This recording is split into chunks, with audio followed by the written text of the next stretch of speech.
सबसे ज्यादा दुनिया में कौन परेशान है इस वक्त? मुसलमान। अपने धर्म को नहीं समझ पाया तभी तो परेशान है। उसमें सबको आने दो, सबको बैठने दो, सबको सुनने दो, तुमको क्या दिक्कत है? मुसलमान ऐसा कुछ करता ही नहीं। हमने कहा अगले 10,000 साल तक भीख मांगोगे। और दुनिया में मुझे रंग लगाना सिर्फ उन्हीं को है बस। कपड़े से तो पता ही नहीं चलना चाहिए कि कौन किस धर्म का है। और मुसलमान अगर अपनी कमियों को नहीं देखेगा,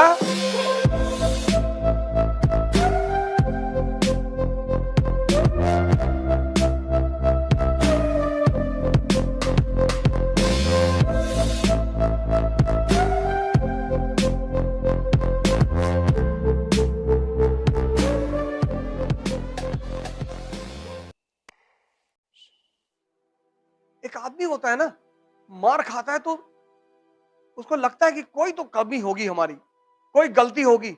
एक आदमी होता है उसको मारते रहो उसको पता ही नहीं चलता। दुनिया का एक देश है जापान, 1853 में गुलाम हुआ और 1867 में मॉडर्न जापान बन गया। 14 साल। जागरूक जनमानस, जागरूक। हमसे कहां गलती हो रही है यार? हम क्या गलत कर रहे हैं? हम क्यों पिछड़े हुए हैं? हम क्यों परेशान हैं? समझदार जो लोग होते हैं, समझदार, वो अपनी कमियां बताते हैं और दूसरे की तारीफ करते हैं। और मूर्ख जो लोग होते हैं वो अपनी तारीफ करते हैं और दूसरों की कमियां बताते हैं।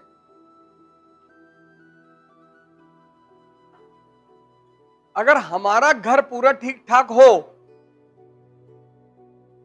हमारे घर में कमियां नहीं है, हिंदू धर्म में कमियां नहीं है, और मुसलमान अगर अपनी कमियों को नहीं देखेगा तो उसका आज तो बुरा हाल है ही है।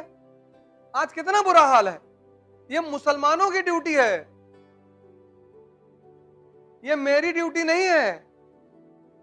मुसलमानों को चाहिए कि वो आगे आए और बताएं कि ये साहब नहीं, गलत हो रहा है। वो हमारे हैदराबाद के चच्चा हैं, वो ये नहीं कहते हम पढ़ेंगे, हम चांद पे जाएंगे, हम मंगल पे जाएंगे। वो अलग ही नशा दिए हुए हैं, वो अलग पुड़िया पकड़ाए हैं लोगों को। ये लो भाई, सैयद अहमद खान ने कितना बढ़िया काम किया, मॉडर्न स्कूल की स्थापना की, एंग्लो मोहम्मडन ओरिएंटल कॉलेज, जिसको तुम आज एएमयू कहते हो।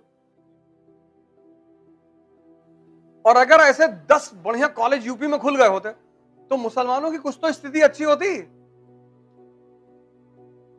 नहीं होती। लेकिन जब आदमी समझदार हो जाएगा तब तुम उसका शोषण नहीं कर पाओगे। जैसे अंबेडकर कहते थे पढ़ो, आजकल के दलित नेता कहते हैं लड़ो।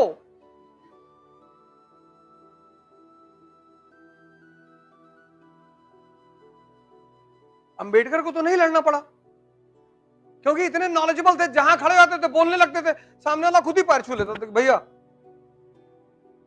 अब तुम चौराहे पे खड़ा होकर पूरा संविधान बोले जा रहे हो, पूरा आर्टिकल 1 से लेकर बोलना शुरू किया तुम, और आर्टिकल 100 पे पहुंच गए एक सांस में। तो वहां से जितना आदमी गुजरेगा वो तुमको नमस्ते नहीं करेगा भैया। तभी तो उस आदमी ने कहा था कि शिक्षा शेरनी का दूध है। जब तुम लड़ोगे तो पढ़ोगे कहां से?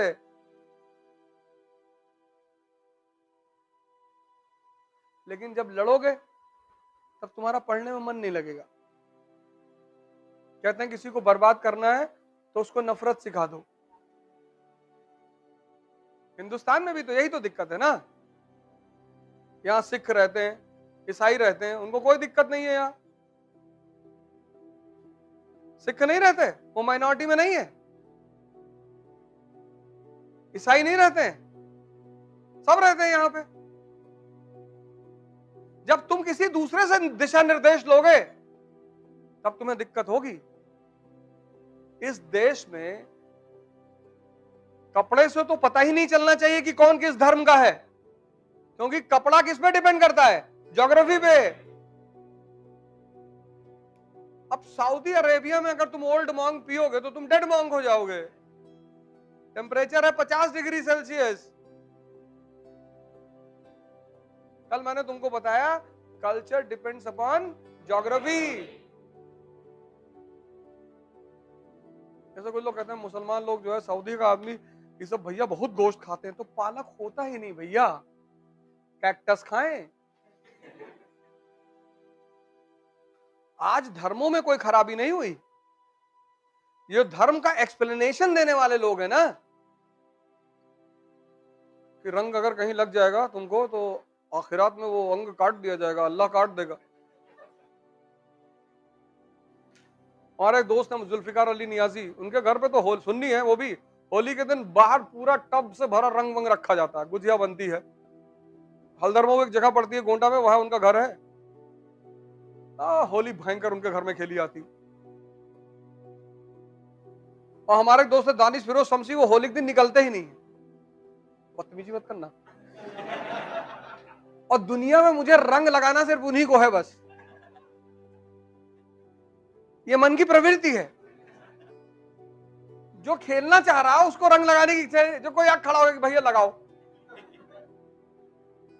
तो फिर इच्छा ही मर गई कि जाओ यार। और रंग की होली होती है, गुलाल की, गोबर की नहीं। और होली उसके साथ खेली जाती है जिसके साथ, जो आपसे खेलने के लिए तैयार है, परिवार और मित्रों के साथ। ये नहीं कि सड़क पे किसी को पकड़ लिए, बुरा ना मानो, हम तो मान रहे हैं। और नशा करके होली नहीं खेली जाती। ये सब ये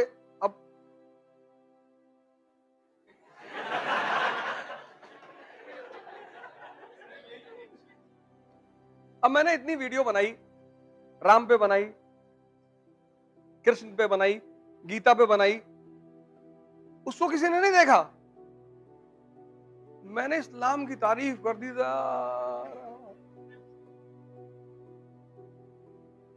ये मौलाना अवध ओझा,